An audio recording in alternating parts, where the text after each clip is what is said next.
Hello, I am Michelle from B102-103, and today I'm speaking to Elaine Byrnes.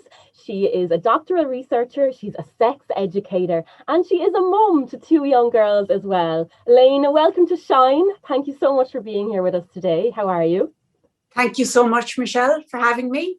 I am so delighted to speak to you because this is an area that I'm really passionate about and I think is so important, sex education.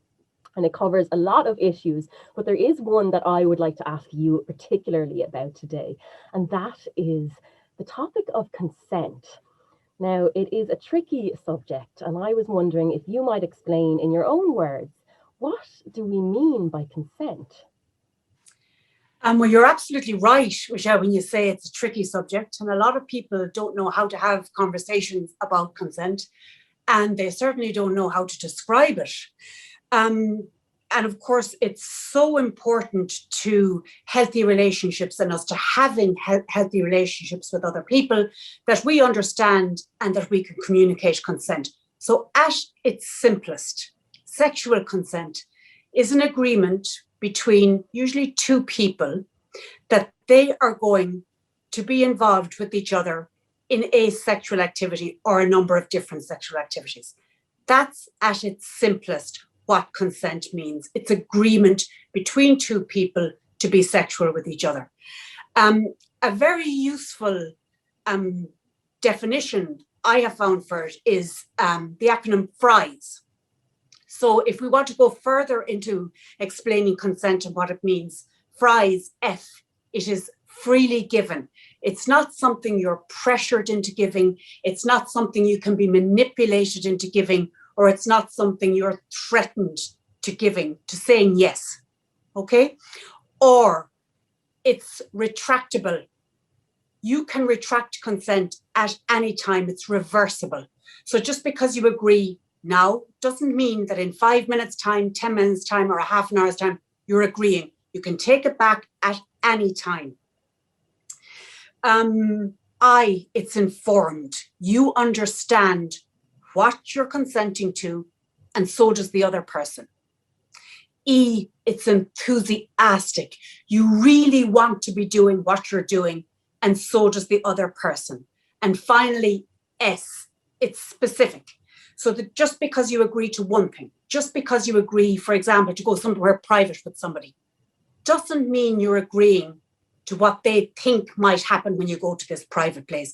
You might be just thinking, yeah, I'd like to go and have another chat with this person, or it's a little bit noisy in here. So that consent is something that's ongoing. That just because you agree to one behavior doesn't mean you agree to another. Or just because you agree to do something at one time doesn't mean you're agreeing to do it at another time. So that's a kind of a comprehensive enough definition or explanation as to what consent really means in practice and in reality for people. That I love that. And when you are speaking about that, I am thinking about different situations just in my life where those issues have come up. And I'm sure that I can speak for other men and women when I say I might have gotten so far in a situation and then maybe not wanted to continue, but not being sure how to express that or bring that up, and been afraid of the reaction that it might cause by expressing how I felt. This might be difficult to even pinpoint, but what are some of those difficulties that arise when we come to consent? Would maybe alcohol be one of them? I mean, there's a lot of sexual behavior that happens when alcohol is being consumed. How can we have a proper and informed attitude to consent when that's happening? I agree that alcohol can be problematic and very often is problematic, not in understanding consent, because I don't think there are problems in understanding it. Like what I've just described there as a definition, like people could listen to that and go, yeah, I get that. Mm-hmm. I understand that.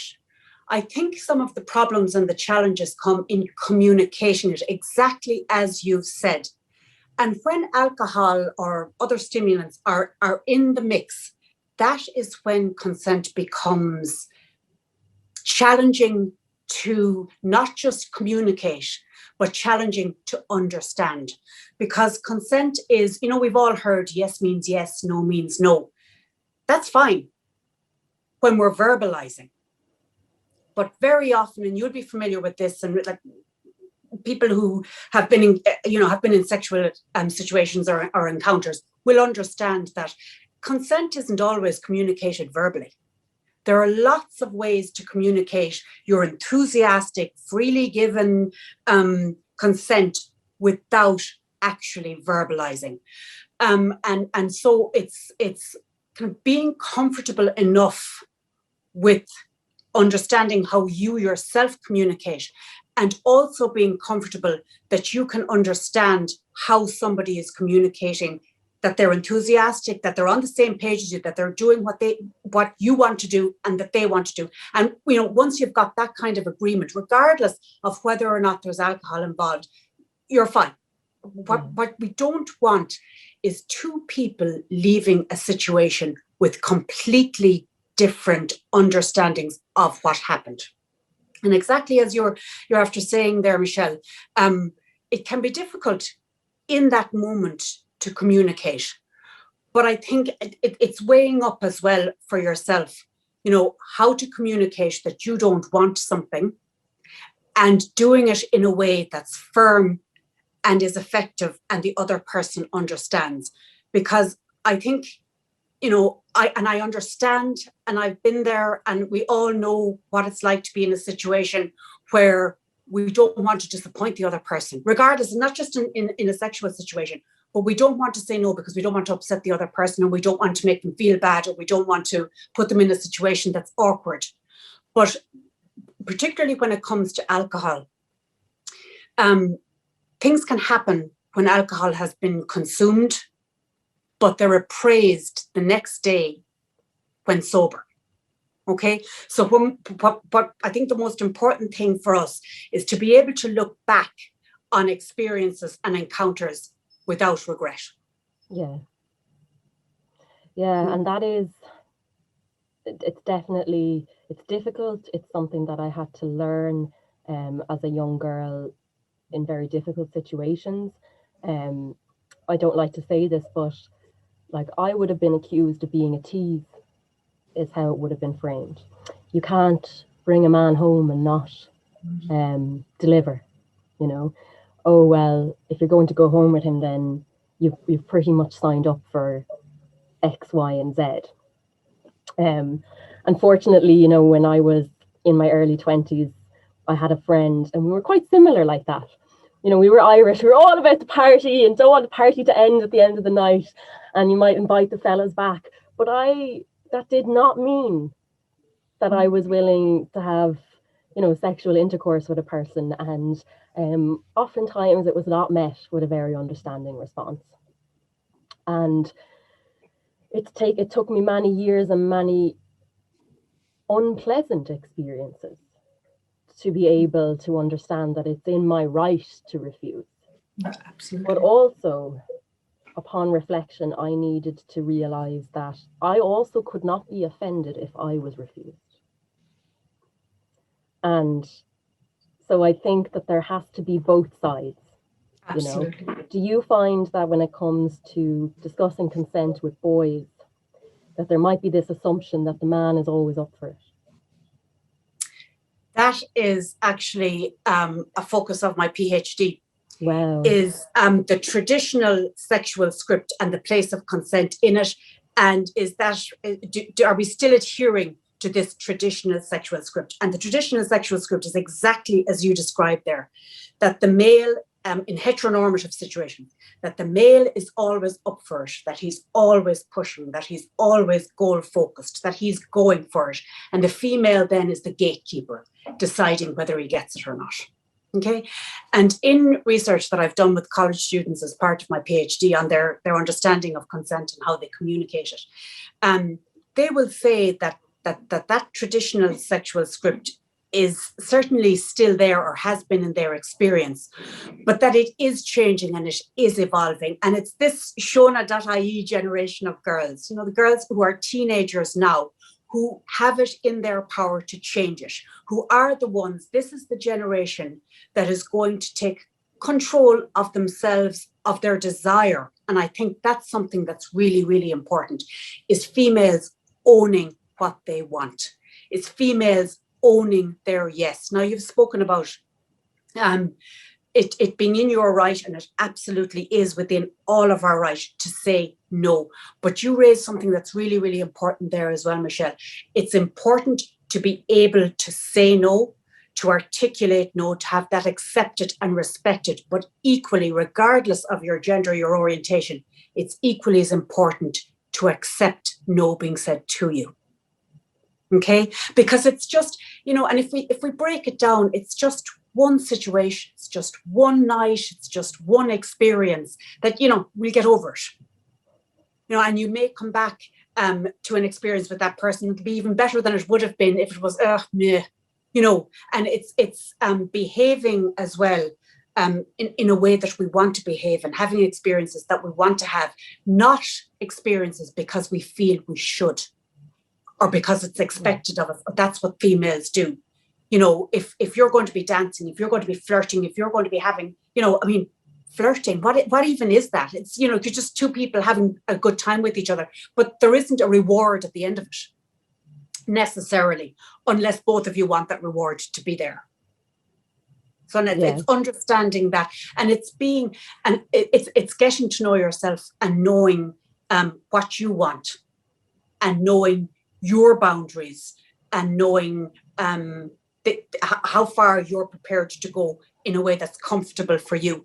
And, one of for me, and over the years, and I suppose I identified this for myself very early on in these conversations about consent, was that basically consent is about respect and communication. Respect for ourselves and respect for another person. Knowing and communicating what our boundaries are, and identifying and being really in tune with what the boundaries of another person are. And I think if we can get that, and if we can understand that, and if we can communicate that, we're going to go a really, really long way towards understanding and having sort of we never have universal consent. There'll always be instances and situations that are completely beyond someone's control. But I think education will really, really help in the situations where afterwards it's like, I didn't know, or I thought. It's those those ambiguous situations, or, as I said, two people leaving a bedroom with completely different interpretations or ideas or reflections on what happened. What you want is two people to leave and they both are on exactly the same page of what they experienced. And then there can be no regrets for people, and you just know you were in a consensual situation. Now that can be, and I've worked with college students, particularly females, it has to be said, who would have been in situations that were non-consensual, particularly when alcohol was involved, and referring to it as a learning curve. That's a very, very steep learning curve for somebody. And I would like us to get to a place where, your learning curve is one that's positive and that has positive outcomes for you, rather than learning in a way that's really, really negative and can impact on you and can cause great distress. Exactly. When that's completely avoidable. Yeah. I wanted to ask you, because you touched on it there, you're saying, well, what is flirting? And we do live in a world where there are other ways of communicating outside of physical touch. And when it comes to sex and sexual relationships, it's now happening a lot of the time digitally. And there's this phenomenon of sexting happening. I say it as if I don't know what it is. When I was a teenager, you still sent racy texts to each other. But would you mind, I suppose, just explaining a bit what sexting is and how that relates to this conversation about consent? Mm-hmm. Mm-hmm. Well, sexting, again, at its simplest, is the sending of a nude or a semi-nude image or video by phone or online. Okay. Now, look at Michelle, lots of people sext boyfriends, girlfriends, and never have a problem and don't have any problem. As you said, in your teens or in your younger years, like sending racy messages to somebody. Like, it's just another form of sexual expression, sexual exploration, of being intimate with somebody. Now, the risk involved in that is that once we press send, there is no control over where that goes. Okay, that's the primary risk. And when it comes to consent, so long as I'm consenting to send it, you're consenting to receive it, that's fine. We're consenting with each other. However, have we got something in place for if the relationship ends, for example? I suppose at the end of the day, it's just being sound with each other. But, it's having that maturity to be able to say, okay, we had a relationship, we engaged in sexting, and now we're going to delete all of the images that we send to each other, having that kind of maturity. But, that's not always the case. Not every relationship ends in a way that's mature and everybody's, behaving in a way that's respectful to each other. But I think there are ways that we can protect ourselves from what is potentially or can be very distressing experiences when sexting goes wrong.